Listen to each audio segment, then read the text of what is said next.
आवाज आ रही है सब लोगों को? Yes sir.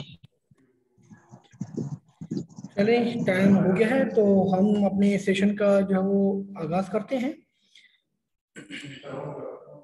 तो सबसे पहले आप सब लोगों को जो खुशामदीद। आज का जो हमारा मोटिव यही है कि किस तरीके से आप लोग जो है वो अप्लाई कर सकते हैं स्कॉलरशिप्स के लिए, स्पेशली जो है वो यूरोपियन कंट्रीज के लिए, कि किस तरीके से आप यूरोपियन कंट्रीज को टारगेट कर सकते हैं। तो उसके लिए जो है हमने सोचा कि पाकिस्तानी स्टूडेंट्स हैं, काफ़ी स्टूडेंट्स हैं जिनको डिफ़िकल्टीज आती है कि किस तरीके से हम जो है वो अप्लाई करें। तो अप्लाई करने के लिए उनके पास सीवी अच्छी नहीं होती है, उनको ये पता नहीं होता है कि रिसर्च प्रपोजल कैसा लिखा जाता है, उनको ये नहीं पता होता है हमारे पास कि किस तरीके से आप स्टेटमेंट ऑफ पर्पस लिख सकते हैं। तो इसके लिए हम एक सेशन सोचा रखें, और ताकि आप लोगों को गाइडेंस मिले, उसके लिए हमारे साथ जो हमारे को होस्ट मिस्टर भावेश कुमार भी हमारे साथ हैं, जो कि एमएस स्कॉलर हैं और जो हंगरी से हमें ज्वाइन कर रहे हैं, जो आप लोगों को बताएंगे इरास्मस प्रोजेक्ट के बारे में। अगर कोई बंदा final year, third year university का ग्रेजुएट है या फाइनल ईयर के अंदर अभी। हेलो आवाज आ रही है? जी सर, ये कुछ स्टूडेंट्स का माइक ऑन हुआ है तो इनको रिक्वेस्ट करें कि बंद कर दें, क्योंकि पीछे शोर आ रहा है थोड़ा। जो पार्टिसिपेंट्स हैं इनमें से किसी का माइक ऑन है।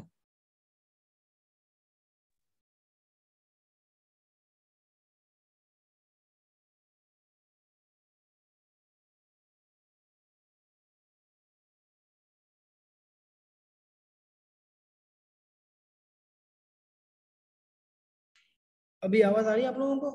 तो जिसको अगर कोई क्यूरी होगी उस वक्त वो अपना माइक ओपन कर लें। फिलहाल आप सब लोग अपने अपने माइक से वो क्लोज कर दें, ठीक है? तो हमारे साथ भावेश कुमार भी हैं जो को आपको बताएंगे इरास्मस के प्रोजेक्ट्स के बारे में, ठीक है? तो हम स्टार्ट करते हैं, अपने सेशन का आगाज करते हैं बाकायदगी से। तो माई सेल्फ राजेश कुमार, और हम जो है अभी पीएचडी कर रहे हैं इटली में और यूनिवर्सिटी ऑफ पलेर्मो से, ठीक है? तो सबसे पहले हमारा जो मोटिव था वो यही था कि किस तरीके से आप लोगों को गाइड किया जाए, किस तरीके से आप लोगों को मोटिवेशन दी जाए कि चलो चलो यूरोप चलो, इटली चलो, हंगरी चलो, जर्मनी चलो, किस तरीके से आप लोग जो है वो अप्लाई कर सकते हैं। अगर आप लोग देखें तो मई से लेकर जून जुलाई के दरमियान काफ़ी यूनिवर्सिटीज़ जो हैं वो स्कॉलरशिप्स को ओपन करती हैं, यूरोप की सारी जो यूनिवर्सिटीज़ हैं। तो आपको पता है कि अगर सिर्फ इटली को ही देखा जाए तो इटली में कम से कम 500 से ज़्यादा यूनिवर्सिटीज़ ने स्कॉलरशिप को अनाउंस किया हुआ है अभी करंटली। तो मसला क्या है, अगर आप उसमें 500 यूनिवर्सिटीज़ हैं उनमें अगर आप सिर्फ 10-15 में भी अप्लाई कर देना तो आपको 2 से 3 यूनिवर्सिटीज़ में एडमिशन पक्का पक्का मिलेगा, आई एम श्योर 100%। शर्त क्या है? शर्त सिर्फ ये है कि आपका मोटिवेशन जो लेटर होता है, आपका जो रिसर्च प्लान होता है और आपकी जो सीवी है, ये एक अच्छी तरीके से अगर ऑर्गेनाइज की हुई है, लिखी हुई है, ठीक है, तो आप आसानी से जो है वो स्कॉलरशिप के लिए अप्लाई कर सकते हैं। अप्लाई नहीं बल्कि आप ले सकते हैं, उसको आप गेन कर सकते हैं इजीली, ठीक है? तो आपकी जो ये 3 चीजें हैं, मेन चीजें जो हम डिस्कस करेंगे आज इसके बारे में मजीद, वो किस तरीके से होनी चाहिए, ठीक है? तो सबसे पहले हम बात करते हैं सीवी की। अब अगर आप लोग यूरोप की किसी भी यूनिवर्सिटी में अप्लाई करना चाह रहे हैं तो आप लोगों को जो सीवी बनानी है वो बनानी है यूरोपास पे, ठीक है? यूरोपास पे आप लोग सीवी बनाए। यूरोपास ही क्यों? क्योंकि यूरोपास एक ऐसा डॉक्यूमेंट है जो कि यूरोपियन पीपल को आसानी से समझ में आता है। तो यूरोपास सीवी एक वेबसाइट है जो आपके साथ शेयर करेंगे। इस पे आप जाके इजीली सीवी आप अपनी बना सकते हैं। आपको चाहे जॉब के लिए आप अप्लाई कर रहे हैं यूरोप में, चाहे आप पीएचडी के लिए अप्लाई कर रहे हैं, चाहे आप ट्रेनिंग के लिए कर रहे हैं, या आप लोग किसी इरास्मस प्रोजेक्ट के बारे में अगर अप्लाई करना है, आपको कोई अपॉर्चुनिटी दी हुई है, तो उसके लिए आपको यूरोपास पे सीवी बनाना जरूरी है। अब यूरोपास ही क्यों? क्योंकि कुछ स्टूडेंट्स कहेंगे कि सर यूरोपास ही क्यों हम बनाए, क्यों बाकी फॉर्मेट अच्छे नहीं होते क्या? नहीं, ऐसी बात नहीं है कि बाकी फॉर्मेट अच्छे नहीं होते। यूरोपास का इसीलिए क्योंकि ये एक स्टैंडर्ड है यूरोप के अंदर। अगर आप यूरोपास के सीवी बनाई हुई है और आप लोगों ने अप्लाई किया हुआ है, तो जो प्रोफेसर है, जो उसको जो चीज चाहिए होगी, जो वो चीज देखना चाह रहा है, आपकी एजुकेशन देखना चाहता है, आपकी पब्लिकेशन देखना चाहता है, आपका रिकमेंडेशन लेटर देखना चाहता है, जो चीज उसको देखनी होगी उसको पता होगा कि ये इसने कहाँ मेंशन की हुई है, क्योंकि यूरोपास पूरा एक स्टैंडर्ड फॉर्मेट है। ठीक है, तो आप स्टैंडर्ड फॉर्मेट को अगर फॉलो करेंगे ना, तो आसानी हो जाती है यूरोप के किसी भी यूनिवर्सिटी में जाए। इवन आप ड्यूरिंग इंटरव्यू, जब आप लोगों की इंटरव्यू की कॉल आती है, तो आप यूरोपास सीवी अगर होती है, तो उसको प्रोफेसर को पता है कि इससे क्या क्वेश्चन करना है, क्योंकि इसने जो चीज मुझे पूछनी है वो कहाँ पे लिखी हुई है, तो वो आसानी से उसको देख सकता है। अब इसमें कुछ चीजें आ जाती हैं सीवीज के अंदर। कुछ टिप्स हम देंगे आप लोगों को सीवीज के बारे में, कि आप लोग complete all the necessary fields as accurately as possible, जैसे कि personal information, working experience, training and education, और अगर आपने कोई स्किल्स हैं, आपकी सॉफ्टवेयर आपको चलाना आता है, कोई कोई लैंग्वेजेस आती है, अगर कंप्यूटर साइंस की बात की जाए, पाइथन आती है आपको, सी प्लस प्लस आती है आपको, अगर कैड आता है आपको, अगर कोई भी सॉफ्टवेयर आता है, कोई भी स्किल्स आपको आती हैं, तो वो भी आप इसके अंदर मेंशन करें। दूसरी मेन चीज ये यूज रिवर्स क्रोनोलॉजिकल ऑर्डर। अब ये क्या होता है कि क्रोनोलॉजिकल ऑर्डर का मतलब हमारे पास ये होता है कि beginning with your most recent position and proceeding backward. मतलब ये कि आप लोग जो अपनी मोस्ट रिसेंट पोजीशन के साथ इसको स्टार्ट करें। ज्यादातर लोग क्या करते हैं, पहले हमारे पास कुछ, हर कोई कहता है भाई मैं इस तरीके से करूंगा, मैं पहले जो मैट्रिक लिखूंगा फिर अपनी हायर एजुकेशन लिखूंगा, कोई कहता है मैं हायर एजुकेशन पहले लिखूंगा।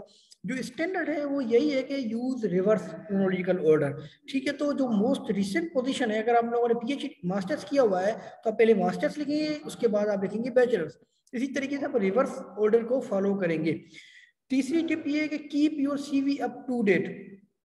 अपडेटेड सीवी आपके पास हमेशा होने चाहिए। अगर आपने कोई कोर्स किया है, तो आप उसको कोशिश करें कि उसी दिन या उसके दूसरे दिन, तीसरे दिन, उसी वीक के अंदर आप उस कोर्स को अपनी सीवी के अंदर ऐड लाजमी कर दें, ताकि आपकी सीवी जो वो अपडेटेड रहे।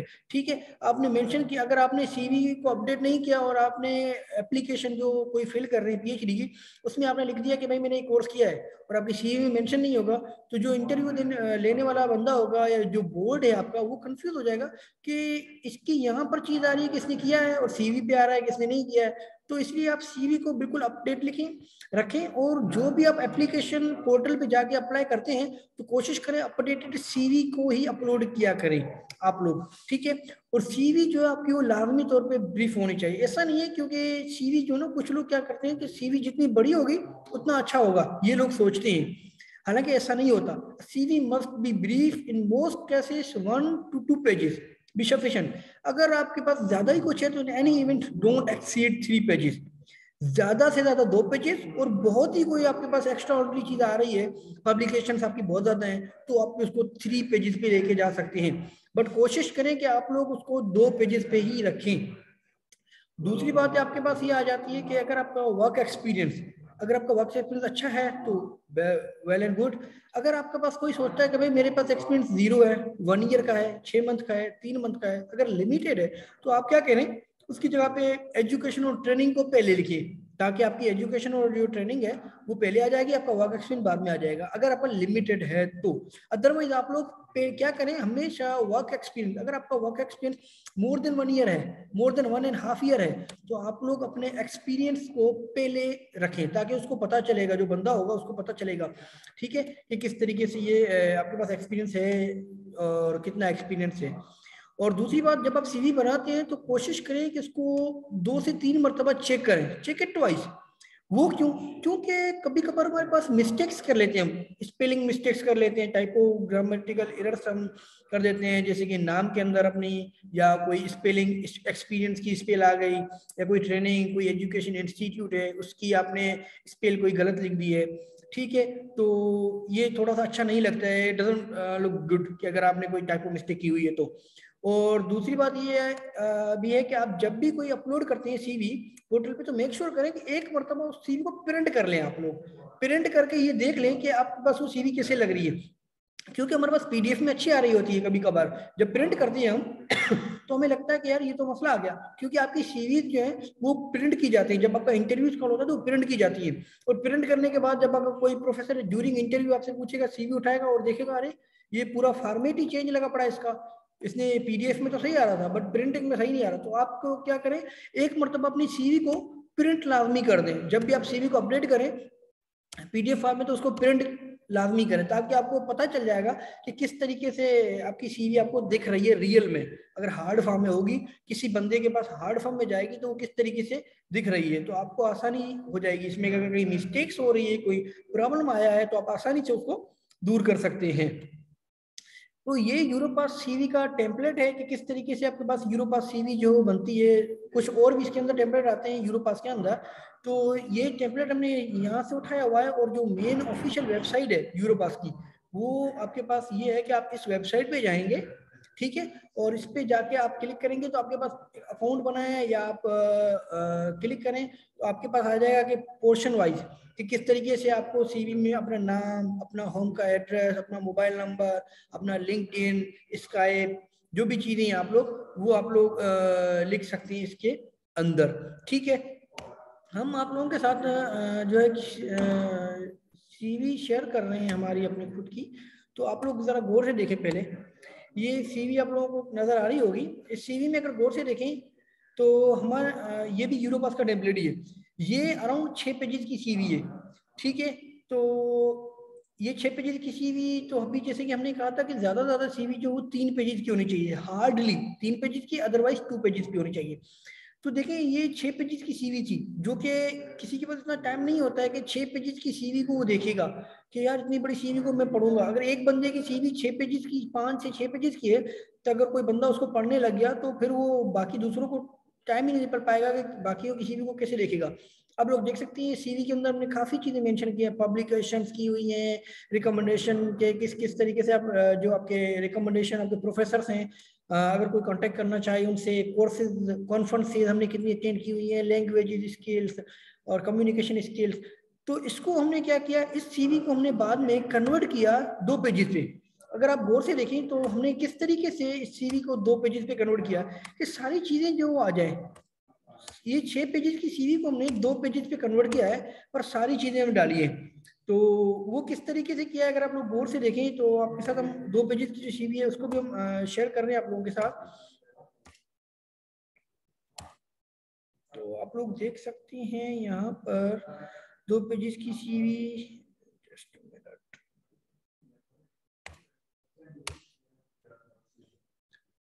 यहाँ पर आपके पास और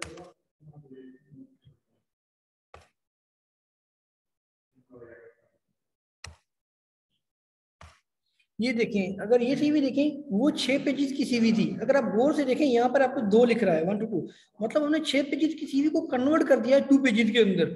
सारी की सारी चीजें हमने मेंशन की है, पर कुछ समराइज करके, क्योंकि हम चाह रहे हैं। और ये देखें आप लोग सीवी जो बना रहे हैं ना, कोशिश करें कि सीवी आप अगर जॉब के लिए सीवी बना रहे हैं तो जॉब के लिए आपको सीवी जो बनानी होगी वो आप दूसरी बना के रखें। अगर आप पीएचडी के लिए अप्लाई कर रहे हैं तो दूसरी बना के रखें, मतलब आप 2 से 3 सीरीज बना के रखें, ठीक है। पीएचडी जॉब के लिए आपको पता है कि भाई मेरा एक्सपीरियंस ज्यादा है, मुझे ये चीजें शो करनी है, तो 2-3 पेजेस की सीवी अलग से रख दें और फोल्डर बना के रख लें कि भाई ये इंडस्ट्री के लिए है, ये जॉब के लिए। जिस तरीके से हमने फोल्डर बना के रखा हुआ है कि इंडस्ट्री में अप्लाई करना है तो ये चीज भेजनी है, और अगर यूनिवर्सिटी की टीचिंग के जॉब के लिए करना है तो पब्लिकेशन ज्यादा शो करनी होती है, तो उसके लिए ये सीवी शो करनी है। जो आज का हमारा जो मेन मोटिव है वो ये है कि आप लोग पीएचडी के लिए किस तरीके से अप्लाई कर सकते हैं। तो उसके लिए जो आपको सीवी चाहिए होगी वो आपको चाहिए होती है 2 पेजेस की, ठीक है। तो 2 पेजेस की सीवी आप हार्डली बनाएं यूरोपास पे जाकर। तो किस तरीके से आप बना सकते हैं, इस वेबसाइट पे जाके आप लोग ओपन करेंगे इस वेबसाइट पे, और आपको पोर्शन दिया होगा कि अपना नाम लिखें, आपकी क्वालिफिकेशन, आपकी ट्रेनिंग। तो एक पूरी टेम्पलेट बना हुआ है, ठीक है, जो कि पूरे यूरोप का स्टैंडर्ड है। आप आसानी से पूरे यूरोप वाला, कोई भी यूरोप का बंदा होगा वो आसानी से समझ जाएगा कि जो चीज़ उसको ढूंढनी है वो कहाँ पर है। उसको क्वालिफिकेशन ढूंढनी है, उसको रिकमेंडेशन ढूंढना है, उसको अगर पब्लिकेशन ढूंढनी है तो वो आसानी से उसको पता चल जाएगा कि किस तरीके से वो सीवी में ढूंढ सकता है और आपको जज कर सकता है। ठीक है, तो सीवी अगर आप यूरोप में अप्लाई कर रहे हैं तो मेक श्योर करें कि सीवी आपकी यूरोप पास से बनी हुई हो। ठीक है, चाहे जॉब के लिए करें, इवन आप जॉब के लिए कर रहे हैं, चाहे पीएचडी के लिए कर रहे हैं, चाहे किसी शॉर्ट टर्म प्रोजेक्ट आपको कोई 1 वीक का 2 वीक का कोई प्रोजेक्ट है उसके लिए कर रहे हैं, तो आप लोगों को जो सीवी है आपकी वो लाजमी तौर पर यूरो पास पे ही बनानी है। उसके बाद हम बात करते हैं रिसर्च प्रपोजल की, जो कि एक बहुत इंपॉर्टेंट पार्ट है आपकी एप्लीकेशन का। ठीक है, तो रिसर्च प्रपोजल होता क्या है एक्चुअल में? Research proposal we can say that structural formal document, एक ऐसा डॉक्यूमेंट होता है जिसमें आप लोग ये बताते हैं कि मैं क्या करूंगा रिसर्च के अंदर, मेरे रिसर्च का टॉपिक क्या है, मेरी प्रैक्टिकल अप्रोच क्या होगी, मैं कौन सी लैंग्वेजेस यूज करूंगा, मैं कौन सी जो टेक्निक्स यूज करूंगा इसके ऊपर, और मैं इसको अप्लाई करूंगा। ठीक है, तो रिसर्च प्रपोजल जो कि की पार्ट होता है आपकी एप्लीकेशन का, एक मेन और इम्पॉर्टेंट पार्ट है आपकी एप्लीकेशन का। ठीक है, रिसर्च प्रपोजल जब भी आप चाहे मास्टर्स के लिए अप्लाई करें, चाहे पीएचडी के लिए करें, चाहे आप सेल्फ फंड के लिए करें, चाहे स्कॉलरशिप के लिए करें, आपको रिसर्च प्रपोजल देना लाजमी होता है। ऐसा नहीं है कोई बंदा कहता है भाई मेरे पास पैसे बहुत है, मैं सेल्फ फंड पे कर रहा हूँ तो मुझे रिसर्च प्रपोजल देने की जरूरत नहीं। आपको रिसर्च प्रपोजल देना लाजमी है, चाहे आप स्कॉलरशिप पे हों, चाहे आप सेल्फ फंडेड कोई पोजीशन आ रही है उस पर अप्लाई करना चाह रहे हैं। और आपका जो रिसर्च प्रपोजल है वो जो है वो ज्यादा से ज्यादा कोई 4 से 7 पेजेस के दरमियान होना चाहिए, इससे ज्यादा बड़ा नहीं होना चाहिए। और अगर हम वर्ड्स की बात करें तो 2000 से 4000 के करीब, अराउंड 2000 से 3500 4000। ठीक है, तो ये फिक्स नहीं है 2000 से 3500, बट 2000 से 3500 का मतलब 4000 तक भी जा सकता है। तो 2000 टू 4000 आपका जो रिसर्च प्रपोजल है उसके अंदर इतने वर्ड्स होने चाहिए, जो कि 4 से 7 पेजेस लॉन्ग ही होता है मोस्टली। ठीक है, यूजुअली आप लोगों के पास। तो रिसर्च प्रपोजल आप लोगों के पास, अब बात आती है कि रिसर्च प्रपोजल के अंदर हम क्या क्या चीजें इंक्लूड करें। ये तो चलो पता चल गया कि रिसर्च प्रपोजल इंपॉर्टेंट होता है, सीवी इंपॉर्टेंट होती है, सीवी का पता चल गया कि हम किस तरीके से बनाएंगे, यूरो पास पे आप लोग क्रिएट कर सकती हैं। बट रिसर्च प्रपोजल में क्या क्या चीजें आ सकती हैं? अब देखिए, जब भी आप कोई रिसर्च प्रपोजल बनाते हैं तो रिसर्च प्रपोजल आपके पास उसके अंदर ये चीजें लाजमी है: टाइटल, इंट्रोडक्शन, बैकग्राउंड। अब टाइटल के अंदर आपका टाइटल जो है ना, देखिए रिसर्च प्रपोजल का टाइटल, बंदा जो प्रोफेसर होता है वो टाइटल देख के समझ जाता है कि इसको हमें आगे बढ़ूं या ना बढ़ूं। तो कुछ आपको क्या करना है, कुछ इस तरीके से टाइटल को भी, क्योंकि आपको पता है कि जो लफ्जों का चुनाव होता है वो बहुत मैटर करता है। तो आप लोगों को जो टाइटल है वो कुछ इस तरीके से रखना है, कुछ इस तरीके का लिखना है टाइटल कि वो इंटरेस्टिंग लगे कि भाई इसमें कुछ आगे की चीज जो वो पढ़ने जैसी है, तो वो पढ़ेगा प्रोफेसर या जो भी कमेटी होगी, जो बोर्ड बैठेगा वो पढ़ेगा। इंट्रोडक्शन, हर रिसर्च प्रपोजल जो भी होता है उसके अंदर आपके पास इंट्रोडक्शन आता है, क्योंकि वो सारी चीजें इंट्रोडक्शन से स्टार्ट होती हैं कि उसमें आप जो कि बताएंगे कि प्रॉब्लम आप लोग क्या एड्रेस कर रहे हैं उस रिसर्च के बारे में, जो भी आपका टॉपिक है, चाहे वो कंप्यूटर साइंस से रिलेटेड है, चाहे वो फार्मेसी से रिलेटेड है, चाहे वो केमिकल से रिलेटेड है, चाहे वो बायोलॉजी से रिलेटेड है। ठीक है, तो हर किसी को एक रिसर्च प्रपोजल लिखना होता है, और हर किसी की रिसर्च प्रपोजल में ये जो चीजें हम बता रहे हैं ये कॉमन है। ये ऐसा नहीं है कि सिर्फ ये एक पर्टिकुलरली सॉफ्टवेयर इंजीनियरिंग के लिए है, केमिकल के लिए, ऐसा नहीं है। ये जनरलाइज्ड है, ये वो चीज है जो हर कोई बंदा लिखेगा: title, introduction, background, AIIMS and objective, bibliography. ठीक है, एम्स एंड ऑब्जेक्टिव आ जाते हैं कि भाई आपकी रिसर्च प्रॉब्लम के अंदर आपके क्या एम्स हैं, क्या आप जो ऑब्जेक्टिव सेट किए जो कि आप अचीव करेंगे। ठीक है, आपकी रिसर्च के during the tenure of your research, तो आपके जो रिसर्च का जो टेन्योर होगा उसके अंदर आप क्या क्या चीजें अचीव करेंगे, आपके एम्स क्या है, ऑब्जेक्टिव्स क्या है जिनको आप अचीव करेंगे, तो आप पहले बता देते हैं कि भाई ये 3-4 ऑब्जेक्टिव है, इनमें से अगर 2 भी ऑब्जेक्टिव आप कंप्लीट कर देते हैं तो वेल एंड गुड है। ठीक है, उसके बाद मेथोडोलॉजी आती है कि क्या मेथोडोलॉजी आप यूज करेंगे। Bibliography, list of references, make sure करें कि आप लोग जो रेफरेंसेस डालेंगे, आपका जो रिसर्च प्रपोजल होता है, कोशिश करें कि अपडेटेड रेफरेंस डालें। अपडेटेड रेफरेंस का मतलब ये होता है कि अगर आप लोग अब अगले महीने, जो जुलाई के महीने में अगर आप अप्लाई कर रहे हैं स्कॉलरशिप के लिए, तो आपके जो रिसर्च प्रपोजल बनाया हुआ है आपने, उसमें कम से कम 2021, 2020, 2022 जो चल रहा है करंट ईयर, 3 साल के लेटेस्ट आपके पास जो रेफरेंस होने चाहिए, ताकि आपको उनको जो आपका सिलेक्शन बोर्ड है उनको ये पता चलेगा कि आपको नॉलेज है कि करंट हो क्या रहा है, करंटली 2020 21 22 में हुआ क्या है, तो उसको पता होगा कि अच्छा आपने बिब्लियोग्राफी अपडेटेड यूज की है, आपको हाउ नो है। ठीक है, तो कोशिश करें आप लोग जो है वो लिटरेचर जो बिब्लियोग्राफी जो यूज करेंगे रेफरेंस इसकी वो अपडेटेड यूज करें।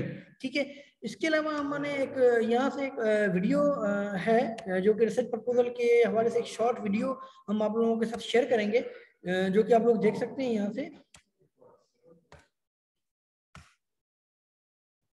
तो आप लोगों के साथ विजिबल है video? A research proposal is designed to persuade someone that the project is worthwhile. For example, your supervisor or funding body. Visible है। Okay. तो आप लोग इस वीडियो को देख सकते हैं, जरा थोड़ा सा कंसंट्रेट करें इस वीडियो पे। Hi, I'm Jessica from Scooper, here to help you achieve your academic goals. A research proposal aims to reflect the relevance, context, approach, and feasibility of your project. Big words, but what do they mean? Let's find out with some concrete examples. The format of a research proposal varies between fields, but most proposals should contain at least these elements: title page, introduction, literature review, research design, reference list. Now let's go through what you should include in each element. The title page of your proposal should include the proposed title of your project, your name, your supervisor's name, the institution and department. You should also check with your department to see if there are specific requirements. The introduction is where you hook the readers and demonstrate relevance. Here you should introduce the context of your research problem and show that your research is interesting, original, and important. Here are some questions to guide your introduction. How much is already known about the problem? For whom is this interesting? For example, policymakers or scientists. What are the key research questions that you aim to answer? A strong literature review convinces the reader that your project has a solid foundation in existing knowledge or theory. It also shows that you're familiar with the field. In this section, you're explaining how your project will contribute conversations on your topic. If you're not sure where to begin, we have a playlist on how to write a literature review, where you learn about searching for relevant overall approach and practical steps you will take to answer your research questions. Here are things you should describe in the research design section. Research type. So is it qualitative or quantitative? Primary or secondary? Sources. Who or what will you actually study? Research methods. What tools and procedures will you use? Practicalities. Any foreseeable obstacles in terms of time scale or resources required? Click here to dive deeper into this section. To finish the proposal on a strong note, you can explore potential implications of the research for theory or practice, and emphasize again what you aim to contribute to existing knowledge on the topic. For example, your results might have implications for confirming or developing a theory, challenging current assumptions, creating a basis for further research. Of course, your research proposal must include proper citations and a reference list for every source you've used. It's important to keep track of your sources right from the beginning. You can create and manage your sources easily with Scriber's free citation generator. Depending on the requirements of your program, you might have to include a detailed timeline and budget of your project. This aims to show that your research is feasible. Within the timeline, you explain what you will do at each stage, how long it will take, and how much it will cost. We have an example research schedule in our article. You can take a look here. As in any other piece of academic writing, it's a तो जैसे कि आप लोग देख सकते हैं यहाँ पर, ठीक है, कि आप लोगों के पास जो है वो रिसर्च प्रपोजल कितना इम्पोर्टेंट है अगर आप लोग कोई एप्लीकेशन फिल कर रहे हैं। तो यहाँ पे कुछ क्वेश्चंस भी आए हुए हैं कि यूरोपास फ्री है। बिल्कुल, यूरोपास बिल्कुल फ्री है आप लोगों के लिए। आप लोग कभी भी किसी भी वक्त जाके यूरोपास की वेबसाइट को एक्सेस कर सकते हैं और आप लोग जो है वहाँ पर जाके आपकी जो CV है यूरोपास में वो बना सकते हैं। तो ये जो स्लाइड्स हैं हम आप लोगों के साथ शेयर कर देंगे, जो लिंक्स हैं वो भी आप लोगों के साथ शेयर कर दी जाएंगी, तो उसकी आप टेंशन ना लें, ठीक है। तो ये चीज़ हम लोगों को क्लियर हो गई कि CV किस तरीके से यूरोपास में बनाई जा सकती है, रिसर्च प्रपोजल के अंदर क्या क्या चीज़ें आ सकती है, ये जनरलाइज्ड है, ठीक है। तो ये ऐसा नहीं है कि सिर्फ किसी एक फील्ड के लिए है पर्टिकुलर, ये सारी जो भी डिपार्टमेंट है, चाहे वो मास्टर्स का स्टूडेंट हो चाहे वो पीएचडी का स्टूडेंट हो, तो वो अप्लाई कर सकता है। इसके बाद जो तीसरा मेन हमारे पास टॉपिक आता है स्टेटमेंट ऑफ पर्पस। बहुत से लोग कंफ्यूज होते हैं कि सर हम स्टेटमेंट ऑफ पर्पस कैसे लिखें, हम किस तरीके से स्टेटमेंट ऑफ पर्पस को लिख सकते हैं, हमें बड़ी डिफिकल्टीज होती है, हमें पता नहीं होता। स्टेटमेंट ऑफ पर्पस और मोटिवेशन लेटर, क्या ये जो डिफरेंट चीजें हैं? अगर कोई आपको कहे कि भाई मोटिवेशन लेटर लिखो, या कोई कहे कि स्टेटमेंट ऑफ पर्पस, तो both are the same thing. Actually statement of purpose जो क्या है, literally statement of purpose, you write about what you want to do, कि आप लोग क्या करना चाह रहे हैं and why you want to do, ठीक है।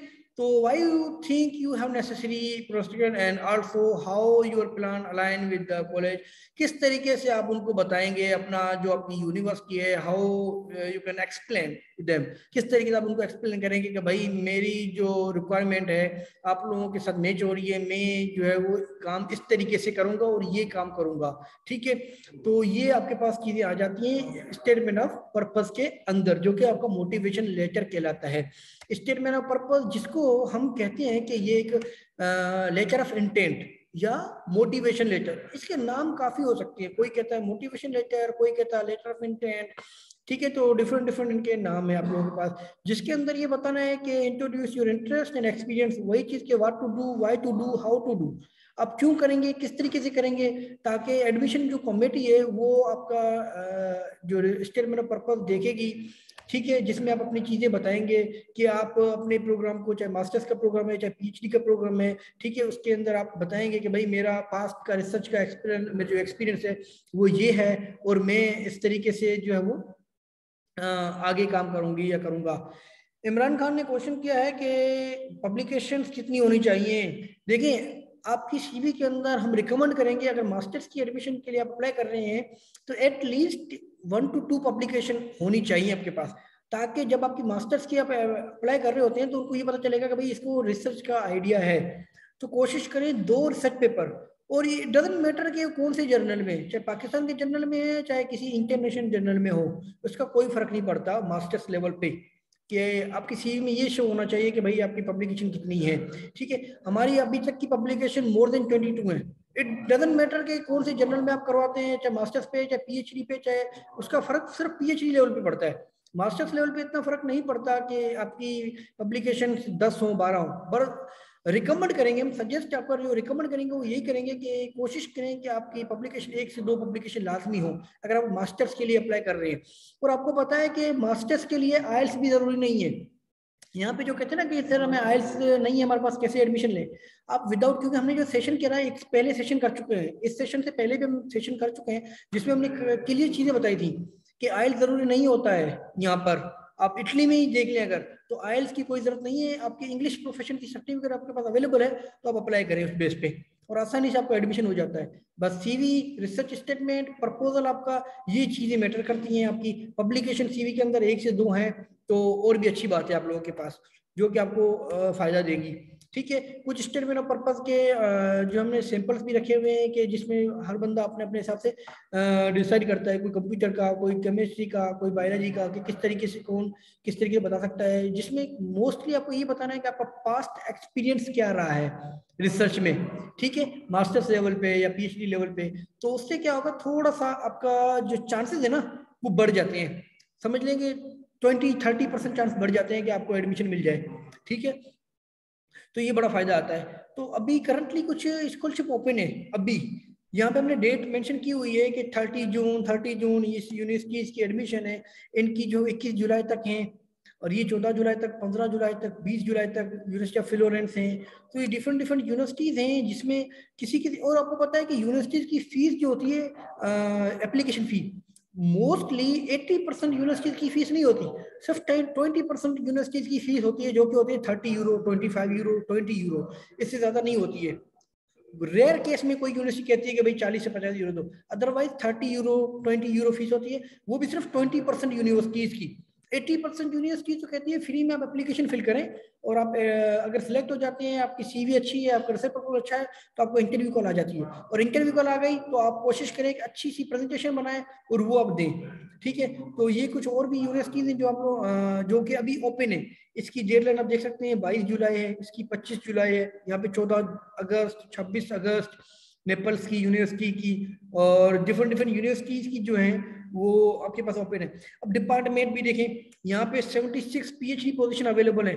10 डिपार्टमेंट के नाम भी हमने मेंशन किए हुए हैं, law, information, computer, environment, science, अगर कोई लैंग्वेज में जाना चाह रहा है, ठीक है, एनवायरमेंटल में जाना चाह रहा है। तो कहने का मतलब ये है कि कोई कहता है सर मेरे जो है वो डिपार्टमेंट नहीं मिल रहा, ऐसी कोई बात नहीं है कि डिपार्टमेंट नहीं मिल रहा।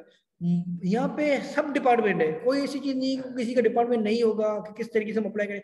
इस यूनिवर्सिटी में नहीं है जो किसी और यूनिवर्सिटी में ढूंढे, आपको डिपार्टमेंट लाजमी मिलेगा। ठीक है, स्पेशली इटली में, क्योंकि हमने पहली स्लाइड में आप लोगों को बताया कि इटली वो कंट्री है जहाँ पे आप आराम से स्कॉलरशिप ले सकते हैं। आप ये 3 चीज अच्छी होनी चाहिए, सीवी, मोटिवेशन लेटर और रिसर्च प्रपोजल, और आप लोग आराम से, बिल्कुल आराम से 1 लाख रुपए से ज्यादा जो पैसे बचा सकते हैं पर मंथ, आप फैमिली को भेज सकते हैं अपनी आराम से, बहुत मजे से। अगर आप है ना बिल्कुल शाही तरीके से यहाँ पे खाना खाएं, मजे मजे से रहें, फिर भी 1 लाख रुपए से ज्यादा आपका यहाँ पे बचेगा। ठीक है, और यहाँ पे कुछ स्कॉलरशिप लिंक दी हुई है हमने। स्कॉलरशिप नेटवर्क के नाम से एक बड़ा फेसबुक का ग्रुप है, और पाकिस्तान स्कॉलरशिप लीग, ये जो 2 ग्रुप हैं बड़े जबरदस्त ग्रुप हैं। यहाँ पर आपको बहुत ज्यादा गाइडेंस मिलेगी। यहाँ पे काफी जो है वो हमारे एडमिट्स भी हैं, यहाँ पे काफी लोग हैं जो आपको रहनुमाई करेंगे अगर किसी को कोई प्रॉब्लम है। ठीक है, तो आप यहाँ पे आके कोई क्यूरी है, ये ग्रुप ज्वाइन कर लें आप लोग, 2 ग्रुप, स्कॉलरशिप नेटवर्क और पाकिस्तान स्कॉलरशिप लीग। यहाँ पे आप लोगों को काफी स्कॉलरशिप के बारे में पता चलेगा। मतलब लाजमी नहीं है कि सिर्फ यूरोप, अगर आप चाहते हैं यूरोप के अलावा यूएसए वगैरह के लिए, ठीक है, तो आपको यहाँ पर गाइडेंस मिल जाएगी। लिंक्स यहाँ पर अपडेटेड जो लिंक्स शेयर होती रहती हैं हर रोज। ठीक है, मोर देन 1000 से ज्यादा की पोस्टें यहाँ पे हर रोज लगती हैं इन दोनों ग्रुप्स पे। तो आप लोग इन ग्रुप को ज्वाइन कर लें अगर आप लोगों ने नहीं किया हुआ तो।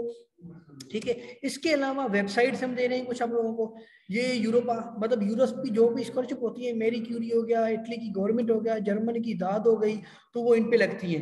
स्कॉलरशिप फॉर डेवलपमेंट प्रोग्राम और स्कॉलरशिप फॉर ये यूरो की, और फाइंड अ पीएचडी, ये 3 वेबसाइट बड़ी कमाल की वेबसाइट है जिसपे आप जाकर आसानी से आप लोग अप्लाई कर सकते हैं स्कॉलरशिप के लिए, और ढूंढ सकते हैं आप लोग। यहाँ पे आप लोगों को आसानी से स्कॉलरशिप का लिंक मिल जाएगा कि कौन सी यूनिवर्सिटी ने क्या स्कॉलरशिप के लिए ओपन किया हुआ है। ठीक है, और हमारे पास कुछ क्वेश्चंस आए हुए हैं कि एग्रीकल्चर डिपार्टमेंट नहीं, तो देखा हमने आप लोगों को कहा है बेटा सजावल के यहाँ पे देखें आप लोग कि अगर एक यूनिवर्सिटी में मेंशन नहीं है तो लाजमी नहीं कि किसी और में नहीं होगा। यहाँ पे देखें आप, यूनिवर्सिटी ऑफ नॉर्वे है, यूनिवर्सिटी ऑफ रोम है, नापोली है, डिफरेंट यूनिवर्सिटीज हैं। यहाँ पे लिंक भी हमने शेयर किया हुआ है, इस लिंक पे जाएं, आपको एग्रीकल्चर भी मिलेगा, आपको कंप्यूटर भी मिलेगा, आपको केमिकल भी मिलेगा, आपको फार्मेसी भी मिलेगा। और मास्टर्स में आपकी जो जीपीए है वो 2.5 होनी चाहिए, इससे ज्यादा हो, मिनिमम 2.5 होनी चाहिए। फर्दर जो है भावेश राठी भी आपको बताएंगे मास्टर्स की जीपीए के बारे में, और आपको एरास्मस के जो प्रोजेक्ट्स हैं, अगर आप स्टूडेंट हैं अभी, अब 3rd ईयर के स्टूडेंट हैं, और या आप यूरोप में आ गए हैं, या यूरोप में आने के बाद आप चाहते हैं कि भाई मुझे यूरोप के, इटली में आ गए, मुझे जर्मनी जाना है 6 महीने के लिए, 1 वीक के लिए, 2 महीने के लिए, तो किस तरीके से जा सकते हैं। तो हमारे साथ हंगरी से ज्वाइन किया हुआ है हमें भावेश राठी ने, जो कि आपको बताएंगे मजीद चीजें। तो भावेश राठी आप थोड़ा सा इनको गाइड कर लें। बेसिकली इरास्मस एक जो है यूरोपियन कमीशन स्कॉलरशिप है, जिसमें क्या होता है कि मोस्टली यूनिवर्सिटीज जो है ना आपको स्कॉलरशिप प्रोवाइड करते हैं। फर्स्ट ऑफ ऑल जो है आप आएंगे यूनिवर्सिटी में एडमिशन लेंगे, आप फी पेइंग स्टूडेंट आएंगे, तो आप उसके बाद एलिजिबल हो जाते हैं कि आप इरास्मस स्कॉलरशिप पे किसी और कंट्रीज आप जा सकते हैं। चाहे आप इंटर्नशिप पे जाओ, चाहे आप स्टडी मोबिलिटी पे जाओ, या जो है आप टीचर्स ट्रेनिंग पे जाओ, वो आपको यूनिवर्सिटी आपको फंड प्रोवाइड करेगी, सब कुछ वो करना होता है। ठीक है, और दूसरी बात ये है कि आपको मास्टर्स में एडमिशन लेने के लिए एटलीस्ट आपके पास 2.5 जीपीए होना चाहिए, वो लाजमी है। और इसमें आइल्स की कोई रिक्वायरमेंट नहीं है, कुछ नहीं है। आप बस आप जो है ना यूनिवर्सिटी की वेबसाइट पे आप एडमिशन अप्लाई करें, उसके बाद जो है आप आपकी जो है ना यूनिवर्सिटी जो है ना वो इंटरव्यू लेगी, उनका जो बोर्ड होगा वो आपका इंटरव्यू लेगा, और ये सारी चीजें होती हैं। बाकी उसके अलावा आप जो है मुख्तलिफ प्रोजेक्ट्स आते हैं, मुख्तलिफ जो है ऑर्गेनाइजेशंस हैं मुख्तलिफ कंट्रीज में जो ऑर्गेनाइज कराती हैं। यूनिवर्सिटीज ऑर्गेनाइजेशन एक किस्म की होती हैं जो मतलब मुख्तलिफ कंट्रीज में जो है ना आपका वो वॉलेंटियर प्रोजेक्ट्स ऑर्गेनाइज करवाती हैं, जो तकरीबन मोस्टली 10 दिन के होते हैं, कोई 1 साल के भी होते हैं, 6 महीने के भी होते हैं, डिपेंड करता है। उसके लिए अप्लाई करने का एक ही तरीका होता है, उसके फेसबुक पे जो है आपके बहुत सारे ग्रुप्स होते हैं उस कंट्री के, तो उसके ऊपर उसके अंदर जो है ना वो हर कोई पोस्ट कर रहा होता है, तो उसके ऊपर आपको वो लिखना पड़ता है कि भाई मैं इंटरेस्टेड हूँ, और उनको जो ऑर्गेनाइजेशन होता है उसको जो है ना आपको ईमेल करनी पड़ती है, उसमें अपना बायोडेटा देना होता है कि मैं ये कर रहा हूँ, मैं यहाँ रह रहा हूँ, तो ये सारी चीजें आपको देनी होती हैं। तो उसके बाद जो है वो सेलेक्ट करते हैं, फिर आपकी उस कंट्री की जो है टीम बनती है। टीम बनने के बाद फिर आप जाते हैं उस कंट्री, आपका जो सारा खर्चा जितना भी आपने किया है वो सारा रीइंबर्स हो जाता है। कभी कभार ऑन एट द एंड आपको दे देते हैं, कभी कभार वो कहते हैं कि 2 महीने लग जाते हैं रीइंबर्समेंट आने में, तो इस वजह से जो है ना वो थोड़ा कभी कभार लेट होता है। बाकी ये एक होता है कि ये एक इंटरेस्टिंग और मजे वाले प्रोजेक्ट्स होते हैं, आप यहाँ पे जो है ना एंजॉय भी कर सकते हैं, आप यहाँ पे लर्निंग भी कर सकते हैं, और उसके अलावा आप मुख्तलिफ कंट्रीज के स्टूडेंट से आप मिल सकते हैं, बातचीत कर सकते हैं। ये बहुत अच्छे एक किस्म के प्रोजेक्ट्स होते हैं जहाँ पे बहुत बंदा 10 दिन जो है ना वो जो है एंजॉय भी करता है और लर्न भी करता है। यहाँ पे जो है मुख्तलिफ एक्टिविटीज होती हैं, फन भी होता है, काफी सारी चीजें होती हैं, और आपको 3 वक्त का खाना भी देते हैं, सब कुछ देते हैं, और राइश का भी सारा कुछ वो इंतजाम करते हैं, सब कुछ करते हैं, और आपको घुमाते भी हैं। वहाँ पे एक दिन का होता है टाइम टेबल में कि जो है आपको कि किसी और सिटी ले गए या किसी जो है नजदीक वाले सिटी में ले जाते हैं, तो वो आपको जो है ना वो एक दिन पूरा घुमाते भी हैं।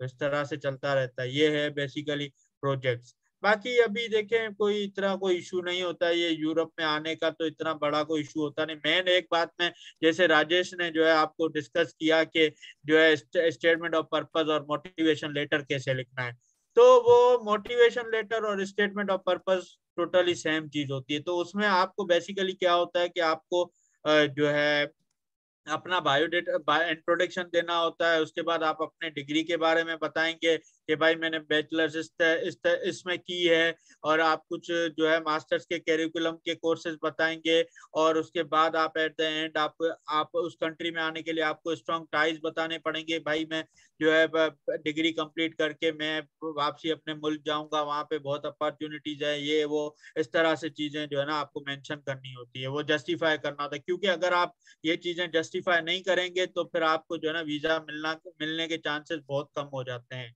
तो ये एक मेन पॉइंट है कि आप जब स्टेटमेंट ऑफ पर्पस लिखें तो इस तरीके की कोई जो है ना वो आप जस्टिफिकेशन लाजमी दें उसमें। बाकी ये है कि इतना कोई मुश्किल है नहीं। अगर कोई आपको सवालात हो तो फिर गाइड कीजिएगा, राजेश के पास मेरा नंबर है, बोलेंगे तो हमने मैं भी आपको आपको शेयर नंबर दे दूंगा, हमने कोई नंबर इशू नहीं जो है है। वो आप लोगों के साथ शेयर कर दिए हैं चैट में। अब देख सकते हैं दोनों के नंबर चैट में शेयर किए हैं हमने, तो आप लोग देख सकते हैं नंबर आप लोगों के पास आ गए होंगे। हम्म। तो आप जो है किसी भी टाइम कांटेक्ट करें, अगर हम फ्री नहीं हो